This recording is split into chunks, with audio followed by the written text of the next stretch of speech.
Good morning guys, pupunta tayo ng Gobjen ngayon with my family. Magpasyal-pasyal lang tayo doon because it's my mom's birthday. So I will going to take some pictures and some videos, so join with me.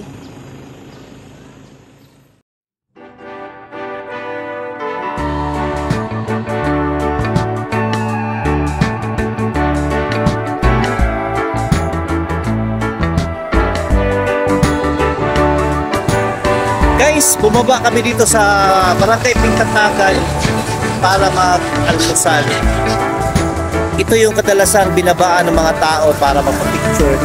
Boundary ng Davao de Oro pati Davao Oriental. Guys, welcome to Davao Oriental. Itong lugar na to ay boundary ng Davao Oriental pati Davao de Oro.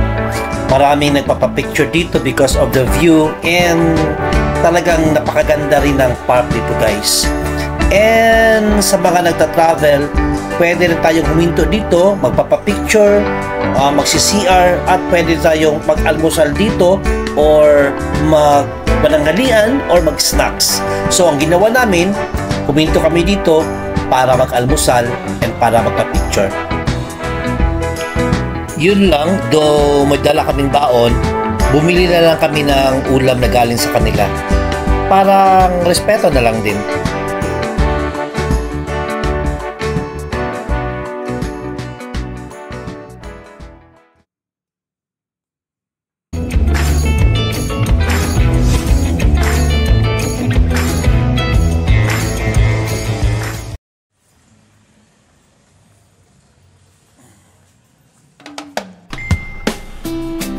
At naghanap kami ng aming makakainan na karinderya.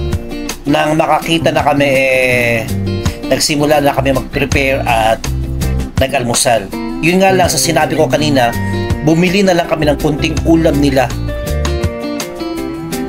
After kami nag-almusal at nagpa-picture, dumiretso na kami sa aming pupuntahan. Ang sarap magbiyahe pag ganitong mga bundok ang iyong nakikita, natures.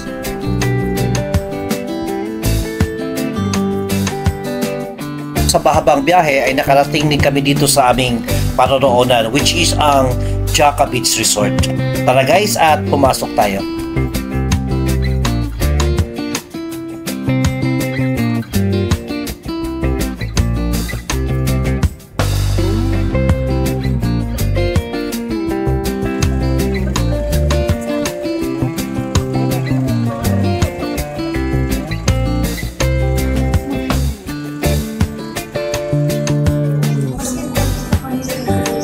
Guys, narito kami sa Jaca ngayon pero walang katao-tao. Kami lang talaga guys, oh.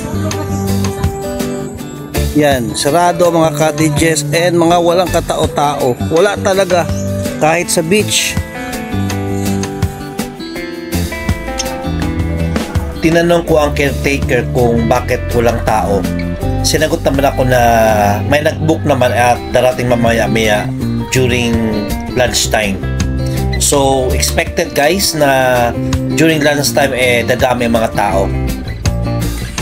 So, ipapasyal ko na lang kayo dito sa Jaca.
wala ganong tao.